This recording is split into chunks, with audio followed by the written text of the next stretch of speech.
All right, welcome to Find Your Next Six-Figure Infill Deal for Friday, June 19th, 2026. This week is actually really exciting. We actually have our first ever Find Your Next Seven-Figure Infill Deal. So I'm pretty excited about it. We actually have another project that's almost identical to this one that I'll kind of talk as we jump into the actual deal. But first of all, I just wanted to cover a little bit about zoning on our education piece here and what rezones are and what they entail. Because this project that we're talking about today would actually require a rezone for it to work out. Now, most of the time, I'd say 99% of the time or 95% of the time, I wouldn't go into a deal expecting a rezone or anticipating a rezone. So this one's a little bit different, and I've had a couple actually in the last few weeks that that it would work for. But there's certain things that you have to look for to rezone something and something that would be supported with a rezone. Number one is, and I'm going to actually share my screen here. Is so the number one thing is you have to look at the current zoning. And so when the current zoning is supported with the rezone, then it's usually, looks pretty good. So this particular property is right here where this yellow is. So this, where my cursor is circling here, this property is right here. Now it's surrounded by a sea of R1C, and this is zoned R1C. So normally I would say, okay, this is a spot rezone. It wouldn't really work. But then we go to the next level and we go to what the future land use is. And when I look at this compact zone, this actually means that the city actually wants this rezoned to R2 and R3. And so this is actually, this is fully supported by the city for the future zoning. That's where this parcel is here. And so I'm going to jump back to the previous zoning screen there. But if you notice over here, you have, suburban. So if this R1C was in the suburban area, then these rezone would be like very difficult to do because it's not supported. But since it's in the compact future zoning, it's more supported. And so when we go back to this zone over here again, now you look at this a different context. And if we zoom out here, we can see this whole yellow area, the city actually wants the whole area to be this orange. And they've already done some spot zoning here. So this is what they call spot zoning, where it doesn't have, it's not touching other zoning next to it. That's the way they want it zoned. So this is a spot zone here. This subdivision here was a spot zone. This was a spot zone, looks like probably a little while ago. Same thing with this one. And so there's precedent in the neighborhood already to do these spot zonings. And that's ultimately like kind of what you need to transition eventually the whole neighborhood over to the full zoning that they'd like it to be, which is all this R2 essentially. So that's where I look at this project that we're looking at today and saying that there's a really good chance that it would get rezoned.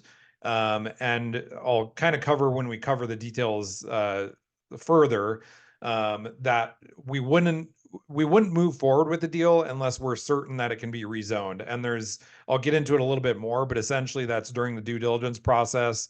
And then ideally, really you buy enough time with the seller to essentially get through the zoning process where it's already rezoned, or at least it's well on its way, and they're not going to turn it down.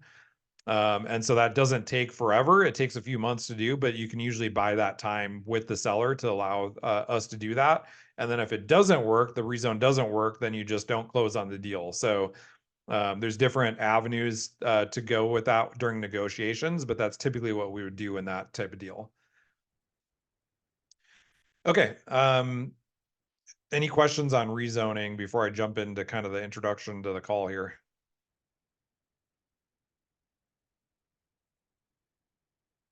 Okay, so I'm just going to introduce myself. My name is Zach Matson. I'm a developer and builder here in Boise. I got started in real estate back in 2013. I bought my first duplex, lived in one side, rented out the other, bought another one a little less than 2 years after that. And then a little less than a year after that, I got into flipping full time. So I did that for a couple years, kind of struggled to scale the way I wanted to scale, and I saw an opportunity in infill development. And so I bought my first infill development in 2019, and then was developing it in 2020 when that pandemic hit. And then in 2021, bought a couple more properties, and in 2023, bought a few more. And then in 2024, in 2024, I bought a couple more.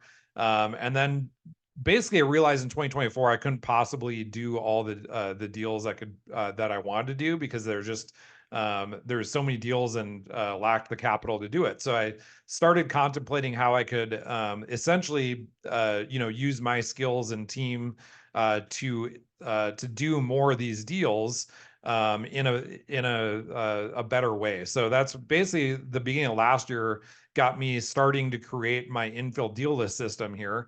And so basically we created a system where we, find these opportunities, because we see usually about a deal a week that comes on the market or that's been sitting on the market that we look at a little bit differently. So we usually find about a deal a week. And we basically created a way that we can find them, analyze them quickly, bring them to investors, that investors can buy the deal, and then we can use our team and resources and relationships to entitle, develop, and build it, and we're fully integrated to do that.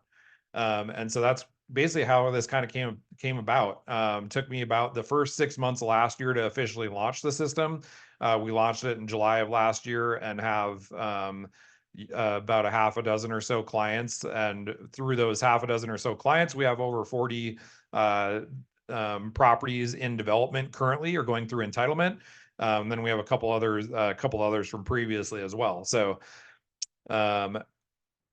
a little bit of information on how the deal list works and how to get access to the deals. So we work with investors and realtors. So we have basically two different avenues that you can have access to our infill deal list. The first way is if you're a realtor. So we partner with realtors that want to bring their clients to these deals. We just have a couple things that we have you do. Number one is we have you either attend in person or rewatch our in-person sessions that are parts 1 and 2 on infill development. Part 1 is infill development, just kind of covers a lot of the basics of infill development. Part 2 is the construction process. And then we have a part 3, which is basically just our Zoom recording on how the deal list works and how to analyze deals and what you're looking at on that list. And then we just have you sign an agreement stating that if you're going to use our strategies on the identified properties in the list, that you're going to introduce us to your clients early on in the process. And that just makes sure that the process goes smoothly and that we can kind of do what we need to do on these deals.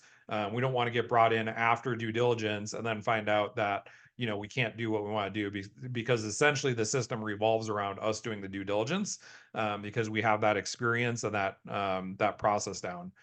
And then as a bonus for realtors, we also offer free marketing campaigns that you can co-brand with us. So we have our weekly emails that we send out that you can co-brand with us. We also have different lead magnets and other materials that you can co-brand.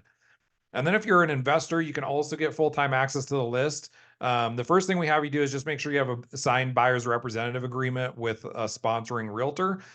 So if you already work with a realtor, you can still use them. They just have to go through that same training I just discussed and sign the same documents. If you don't have one, we can set you up with one of our realtors that have already been through the training.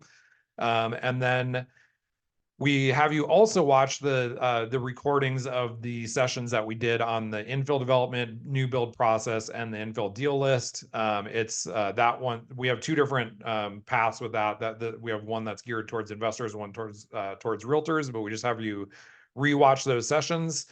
And then we just have you sign an agreement. It's basically like an NDA and a non-compete, basically saying that if you're going to use that you'll use our services on the identified properties that we identify and underwrite for you.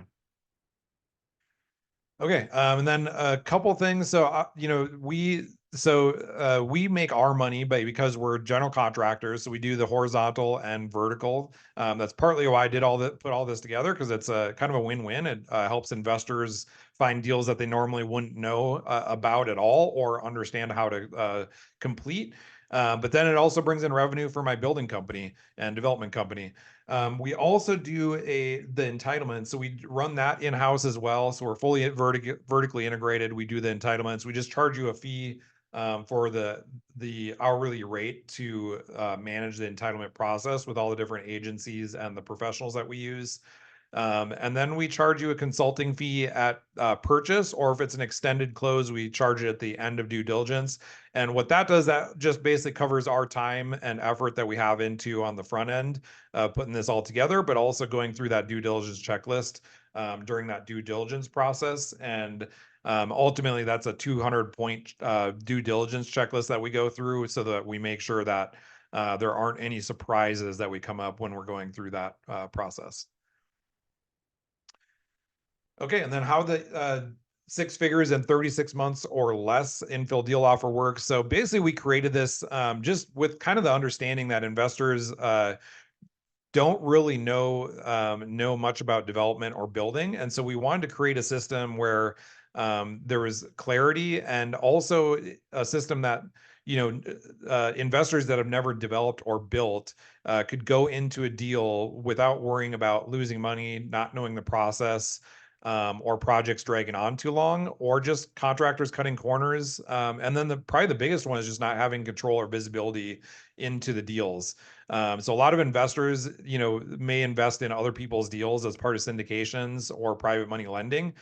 So we set this up so it's not that. Now people can do syndications on some of these bigger deals, but we set it up so individual investors can buy these deals. They own it fully. We just do all the heavy lifting for them. Essentially, they're hiring us to do all the work, but they still own it fully.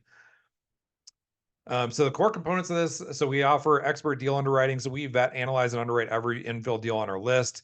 This deal today, we actually have a deal that's almost identical to it. So we have the numbers down pat through months and months of kind of honing it in and fine tuning it. It's almost cut and paste, honestly. And then we do offer negotiation support. So we help you and your realtor structure and present offers so that they'll get accepted, but also that they'll work for you as the buyer and us as your consultant and be able to get through that due diligence process. Which we also give you kind of the pull back the curtains on the step-by-step due diligence. So we'll give you access to that 200-point checklist once you have it under contract. And so you can watch or follow along as we go through that due diligence process. And then you also have a few things that you have to do on your end, which is mostly on the financing side. And then if there's properties or a home on it that you're going to rent out, that kind of thing. If there's a property on the house or there's a house on the property already and it needs renovations, we can also handle that. As I mentioned earlier, we do the entitlement management, and then we also do the horizontal and vertical build out. And then some of the bonuses that we give you. So we give you our ultimate guide introduction to infill development. So if you're on our email list, you should have that in your email already. And then we also provide you with our due diligence checklist. So that's that 200-point checklist. And then a big one is before the end of due diligence, we provide you with a 1-page underwriting worksheet that we're going to base our guarantees on, which we'll talk about here in a second. But that acts as our final go or no go underwriting for you to base your final investment decision on. And then the fourth thing that we do is we give you an entitlement process checklist and projected timeline. So that's once we get through due diligence and start the entitlements, we'll give you that checklist where you can follow along and make sure that everything's going as according to planned. Now, I will say that nothing ever goes according to plan. Sometimes we're a little ahead of schedule. Sometimes we're a little behind schedule. We try to be accurate with that, but every project is different. So we try to be accurate, but there's always just so many moving pieces that it's not always right on cue. So but it's usually pretty close. Like if we're behind, by a month on one process, sometimes we catch up on another. So anyway, that's just the process that we give you. And then we also give you our construction process and inspection checklist, and that's for the horizontal and vertical. And then we also do third-party new home inspection reports. So we give that we do that on every single house that we build. So essentially that's inspected at 4 different phases. So it's actually inspected behind the walls. And then sometimes it actually does specific inspections too. So like if once the roofing is done, we might have a roofing inspection only. But mainly it's the framing and rough-ins, and then at the drywall, at interior and exterior finishes, and then we have a final inspection. So it's typically 4, possibly 5 in case there's a final inspection to make sure all the whatever final punch list items were done. And then we also do a monthly progress call. So if you own a deal, you can join our monthly progress call where we review the progress that we made from the previous month. We'll cover entitlements, development, build out. Or if you're interested in investing in deals in the future, that's a good way to kind of see what's behind the curtains and get more information on the background of those projects. And then we get into our final guarantees here as part of the final offers here is number one, we have our entitlements guarantee. So what that is like, so on today's deal where we have it projected to do 23 units, when we get through due diligence and we say, okay, we can for sure do 23 units, we're going to guarantee that amount. So if it gets entitled and we end up with only 22, we actually take whatever our fee is that we charge and we backed up, and we're going to either apply that towards the next deal, or most of the time you're going into the development phase. So we'll actually just apply that towards the development costs. And then the second guarantee that we have is our profit guarantee. And so what that is, we guarantee that if the project doesn't meet at least 100% of the projected profit at the final underwriting, we're going to refund you up until it does. Now that's up to, on a deal like this, it's up to 20,000 per home, up to 10 units. So the total max guarantee is 200,000. So it's not completely removing risk. There's obviously risk in any investment, no matter what. But it does show you that we have skin in the game and that we're backing it up, and we're not just throwing numbers out there. We're usually really conservative. Our whole goal is to underpromise and overdeliver. And so a lot of times we're going to come in conservatively, and the whole idea is that it ends up being better than what we projected. But if you run into economic issues or something, or delays, and it adds to the cost or decreases the profitability, there's an additional buffer in there with that underwriting guarantee. So it gives you a little bit of a floor, and then an extra buffer before you're risking money. And a deal like this too today, there's a lot of buffer there with that guarantee and the projected profit. Okay. Before I get into the deal, does anybody have questions on anything I was discussing there?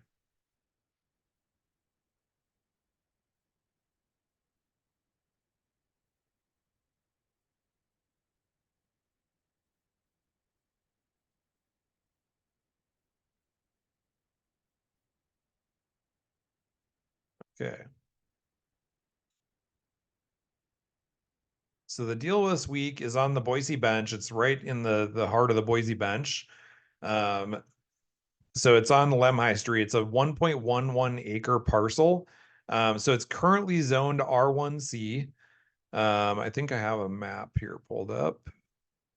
Yeah, so it's this parcel. It's also this parcel next to it. So these two are together.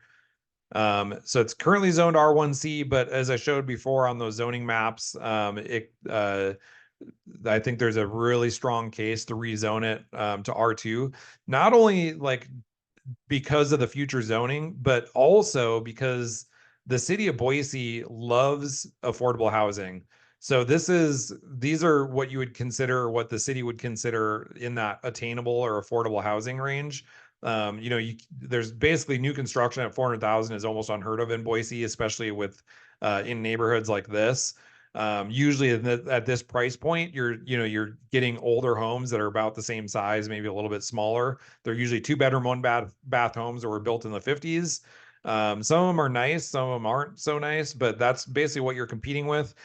These are going to be 3-bedroom, 2-bath homes, 1,000 square feet, and new construction. And along with new construction, that new buyer is getting everything new. Typically, they don't have to worry about maintenance or I'd say not necessarily maintenance, but the large repairs for 10 plus years typically on new construction. So great benefit for that area, and it's in part of the bench neighborhood that just needs more affordable housing. And it's right down the hill from the golf course. So there's actually just over here and down the street is the golf course. So that's right here. And then it's just like 2 miles from the airport. So the airport is just up Vista Avenue over here. So great spot. Close to the freeway, close to the airport. I actually used to live just 2 blocks away from here, and then close to the golf course. So pretty great spot and great location to put affordable, more dense housing. And the city loves this kind of thing. As I mentioned before, I have another deal that we're doing actually further down Latah. So this is Lake Diet right here, but it's on the other side of Overland, probably about 2 miles away. But it's about 6 months ahead of this. So this would actually be perfect because that project would be finishing up while this one is just starting. And so we'd kind of have the market primed for more of these houses. So I think that there's going to be more and more opportunity to do these kind of developments. And I think there's going to be a high demand for, this new construction and this setup for these types of projects. But anyway, so the zoning is R1C currently. So what I did want to discuss here is this project doesn't work without a rezone. So that's why, so basically when we would go in to negotiate, and without getting too far into the weeds, I know there's probably some leverage in here that we could use with the seller to buy us some time to go through that rezone process, or at least get far enough into it that we know it's going to get approved. But that process really doesn't take a whole lot of time. Once we submit the plans and everything, it moves along pretty quick. It takes, a couple months to get together all the plans and everything, but then you submit it. And then you get in front of so you have to have a neighborhood meeting, then you have to get in front of the planning and zoning council and then city council. So it does add a little bit extra time versus the standard cottage development, but we could actually submit the cottage application kind of at the same time as the zoning application or the rezone application. We just have to wait for the rezone answer. But then the cottage development is actually just an administrative review. So planning and zoning would probably have a decision made on the actual cottage village as long as it was approved by city council, and then we could basically move into construction. So because of that process and adding a couple extra months because of the rezone, I actually put this at 2.5 years versus otherwise this would be like a 2-year deal, maybe 2.25-year deal. Now, most likely we wouldn't build all 23 units all at one time. We would do like rolling starts is what we call it. So we would build basically, we'd probably put in all the foundations at the same time so we can get the condo plat done. But then we would just basically frame one and then move on to the next. And basically every single house then is a week or two behind the next. So basically you're not flooding the market with 23 units all in the same week. It'd be like once every 1 or 2 weeks, you'd have units hitting the market. And we look at absorption rates and everything before we built to see, how quickly we wanted to build and have them hitting the market. But let me show you, stop the share here and show the site plan. So what's kind of cool about this project that I don't have on the other project is there's a lot more yard space. So they're not huge yards, but there's room to have every single house would have its own kind of private little backyard. My other project that I have that's not really like that, they're pretty small yards, and then there's common space. But this one we could have actually private backyards for all of these rear units. All of these in between could have their own small rear yards. And then we have garage banks and then guest parking. And then this road is actually also wide enough for parking on one side. And then there's also street parking. So, yeah, so this site plan wouldn't be a final site plan, but it's pretty efficient and pretty, just going through the process that I've already gone through in that other development. I know this plan works with like trash collection, with the fire turnaround, with the parking, all that fun stuff. And this actually has more parking than what's required on these cottage villages. The city actually only requires 1 parking spot per unit. So we do that with internal garages here. You don't have to have garages, but I feel like that's a bigger selling point and provides more storage. But then we also have guest parking, which isn't necessarily required. But I think it's a better selling point on the tail end where you're not just limited to one single space. And then in the neighborhood, there's also, there's street parking as well, if need be. So, then we also have all the guest parking and everything. Sorry, the bicycle parking. Okay, getting back to the numbers. So we have a total profit just shy of $1 million. It's close enough where I would just as long as the underwriting stays about the same, which I think it would, or might even get a little bit better based on a couple things, but I would just probably put it at $1 million. This is the total investment. Now there is a possibility that would take less money, but this underwriting is basically buying the land outright in cash and then paying for the entitlements out of pocket. Once you do that, your leverage is good enough that you can typically finance all of the construction, so the horizontal and the vertical in one loan, including interest. So we have lenders that'll do that as long as the numbers work out. And particularly with rolling starts, that's going to look good for them. So they'll typically do that all day long. So we have a total ROI of 123%. The IRR, when I calculated out when the cash injections would be, this is actually about a 50.5% IRR. So that's your annual return rate, which is insane for an investment deal. There's not many investment deals, that you get 50% return unless you luck out somehow. But that's kind of the power of these cottages, really, and doing these land deals. The other deal that we have, so it was actually about the same purchase price. It ended up being a little bit more because it was a off-market deal, so there's a wholesale fee in there. So I think he's paying $725 for it. But it's basically, and it's actually a little bit smaller lot. It's a 1.0 acre, so this is actually a little bit bigger. But we do have to go through the rezone, obviously, so there's a little bit more to that. But yeah, and then the underwriting here. So these numbers here are just if you basically sold all but one unit and kept one of the units, you would actually make 625,000 profit, plus you'd have a house free and clear. So that's why I do that in case people want to look at keeping one of the units.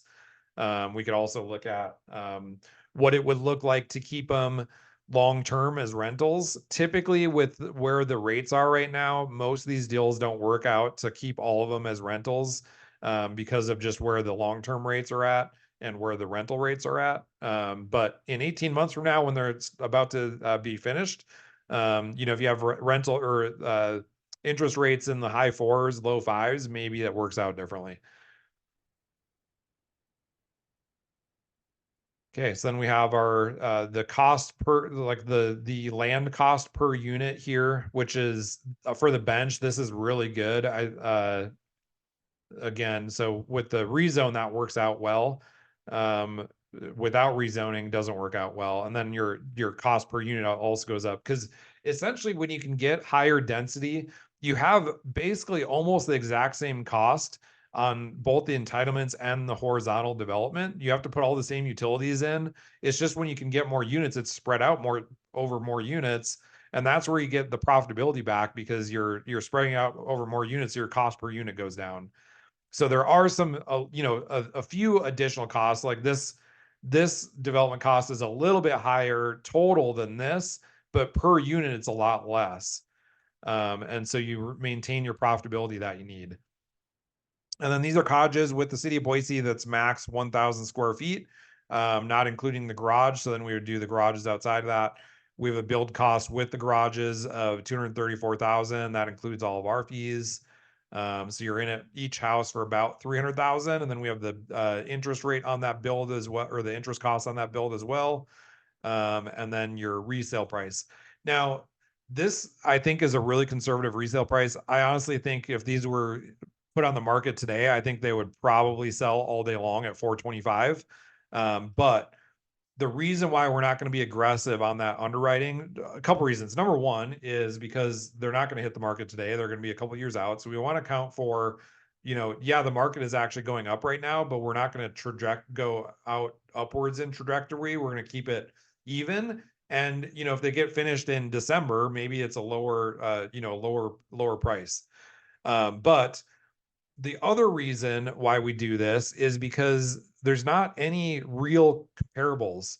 So we have other new construction houses, we have other houses that are the same size, but because these cottages are kind of a new concept with the new zoning, there's not a lot of them that have been on the market. So there are other developments in different parts of town that are pretty decent comps, and these are like, I'm confident in this 400,000. And that's why I put this number down versus the 425. I think it would sell for 425, but I don't want to, I'm not going to guarantee that because it's a little bit on the aggressive side. But the 400,000, there's good comparables that suggest we could sell it for 400,000. And then that development that's 6 months ahead, that'll ultimately be the proving point where where we'll have really good comps based on that one. And those ones we actually projected out 410. That one's actually a little bit closer to downtown. So I think those will actually sell for probably about the same price as this, but it's just a slightly better location even. So okay, and then these are the numbers if you refinance everything. So this is refinancing the horizontal, vertical, and all the interest into a loan, a long term. So if you wanted to run numbers based on that and what the rentals were if you're going to hang on to it. And then this is the cash back that you would get if you sold all but one and kept one as a rental. So with your $800,000, you would get that capital back, plus you'd make that 600 or so thousand on top of that. And then if you sold everything, that's where that $1 million came in. And then these numbers are just your loan to value and loan to cost numbers. That's kind of a double check on these numbers. So typically you want this to equal these. When this is higher, it's not the end of the world. We have levers that we can pull to get these to line up better. And I'm not going to really discuss that in this call, but that's on a individual basis. If somebody has this under contract, we know well, number one is, you're not going to build all 23 at the same time. So that's also what helps this. But then also there's other additional levers that we can pull on our end that balances this out so that the lender will lend on all that. Okay, and then just a recap, I'm going to go over the snapshot page I sent through email. So we're anticipating an 810,000 investment. That's basically to buy the land outright, pay for entitlements, and then you can finance the rest.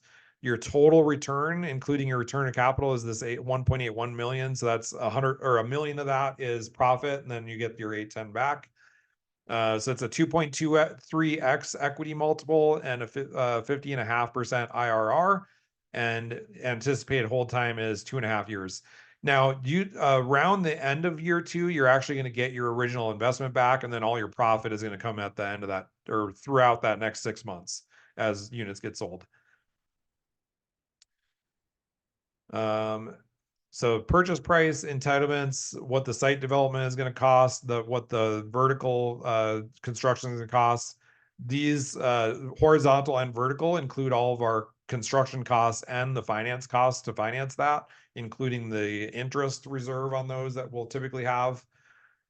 And then it just shows we have the site size and kind of the rough layout there as well on this one. Okay, any questions?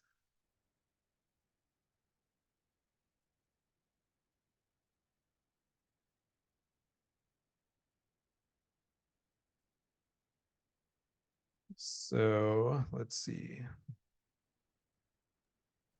Hey, Zach, I actually have a question. Yeah. Is there a house on this property or not? So there was when the last person bought it in 2021. I haven't, so I don't usually drive by these when I look at these because but I do when, we'll go look at it when somebody's interested. Um, I think it might still be there, but I can't tell just from the information I can find. I'd say it's probably 75% likely that it's there because it doesn't look like any site work has been done. And they got a mortgage on it based on having a house on it, I think. Um, so I think I don't know if it's in livable condition. It's always been marketed as a development property when it sold the last time and when they marketed it the last time, but they did have buildings on it or a house on it. Yeah. So my It guess is that it there's a house, almost but looks it's like a, there's something tucked away in the back of the yeah. property, but I'm not can't quite see because of the trees, you know? Yeah, yep. So that's kind of my assumption. I doubt it's livable, especially because I'm sure it's been sitting vacant for 5 years. So, um, but yeah, I mean, it's possible to maybe, you know, work something because they're like with financing and using more leverage because there is a structure there. But ideally, so the ideal situation with this one is to go to the seller and say, uh, in order for this deal to work at this price or anywhere close to this price, we need time to rezone it. Um, and I think the seller um, might do that, just based on some of the history with this property. I think they're kind of in a little bit tougher spot. And so I think there's some leverage to be used there, to basically close after it's rezoned. And typically in order to do that, so we typically have to put in like, you usually have to have some earnest money down up front, and then that goes probably hard after that first 30 days of due diligence. So we typically do a 30-day due diligence period. By the end of the 30 days, we're going to be pretty confident whether it's going to be rezoned or not, or if we're not confident or we don't think it will be, then you just cancel the contract. But at that end of the 30 days, we're usually pretty confident. And then, so that earnest money would typically go hard. And then maybe they want, an additional, earnest money for another 60 days or something. Yeah. Um, and then it would go hard after we get an answer from city council, then close like 30 days after that. That's typically how we would do something like this.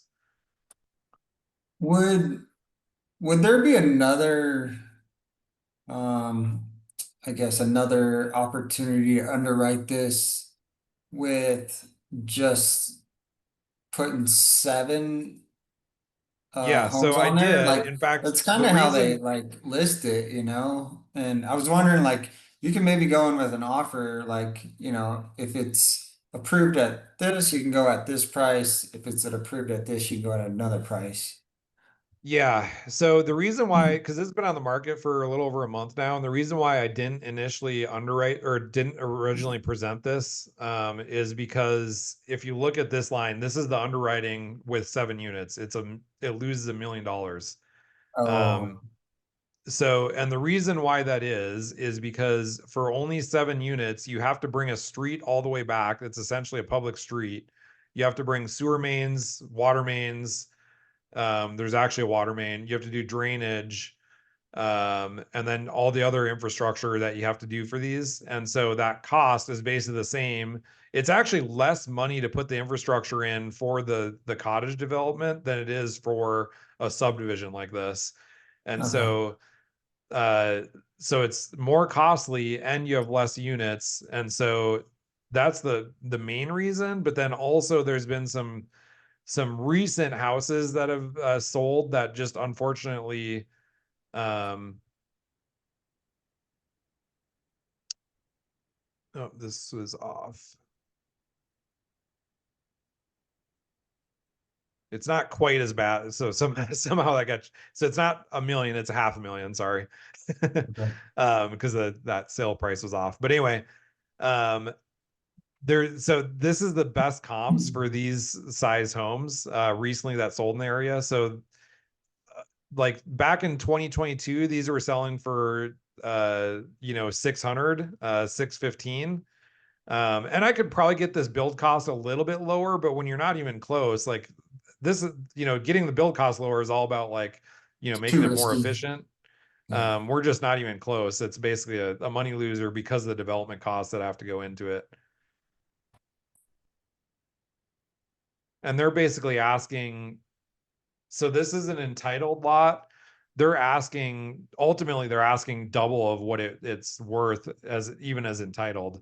So it's just not feasible. And I don't think any developer or builder is going to go in and then look at this and say, yeah, I'm going to put in, uh, what is that? 8 times 7. So, whatever that is, the, $500,000 of infrastructure almost, to now have a lot that I'm going to break even on, or lose money on, I guess. So, yeah. I mean, do you think the owner knows that? I mean, you think they're just like shooting for the moon here with Well, 700K and like so, you think so they'd the guy, entertain it like a 400 offer or 450 or something? I mean, they might. I know that the loan on it originally was like 800,000. Um, so I think so I know the people that bought it originally. I don't know what happened between then and now, but I think the lender that lent on it now owns it. I don't know like if they still owe the entire amount, but I know at the 700,000 they're upside down from what the original loan amount was. But that's the lender has to know that it's doesn't really work with the infrastructure that has to go in at this price. Um, and I think I've seen other deals like this where people bought them in 2021 and maybe got too excited because honestly, like I wouldn't have bought this for what they bought it for in 2021. I wouldn't have even done it back then. Um, but so I think that excitement of what was happening in the market, I think a lot of people got just really excited and didn't fully analyze deals or look at the risk and what actually had to be done to it. But all that to say, the lender, especially now that it's been on the market for a little while, they probably know that they're not going to get this price out of it. Or if they are, it's going to have to maybe have um, some uh some additional options, maybe a seller carry note or something. Right. Okay. But all that to say, if you wanted to go in and say, hey, you know what, this is what I'm looking at, let's make an offer of 400,000, 450. There's no harm in just reaching out to the seller and listing agent and saying, hey, this is what we're looking at, this is the only way it's going to work with this price. And Yeah. or maybe if they shoot that down, say, and or okay, what about some kind of terms that works for us? Because you're right, the way it's zoned right now, so we could do cottages the way it's zoned right now. um you just won't get as many, that's why the profit is less. Right. And so if you got this at 450, now it becomes a pretty good deal still for the amount of capital that you have to put into it.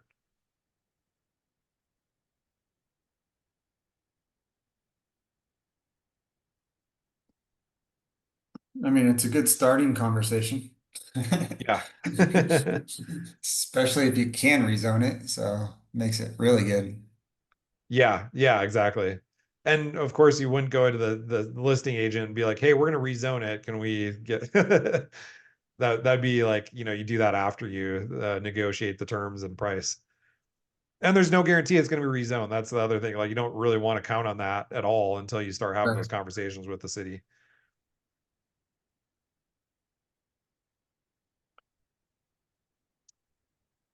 I know you're big on Garden City, but and maybe we can chat on the side, but this is a pretty attractive deal if we can do what we need to do with it.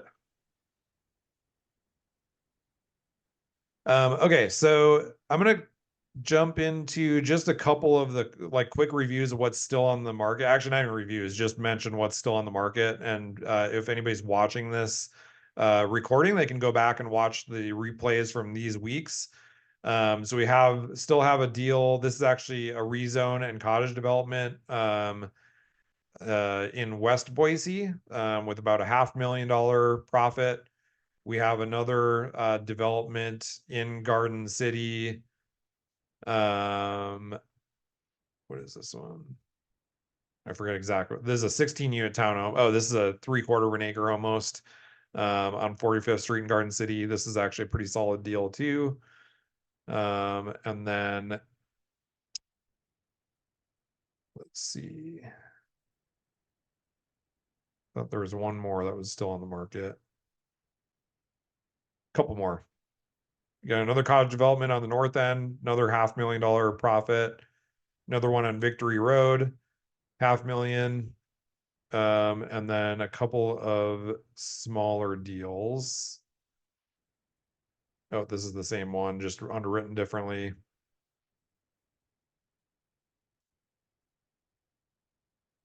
So yeah, if you have access to the list or you want to go back through and watch any of the previous videos where we went in depth on these, if you look at the dates, those are the dates that we covered them in depth.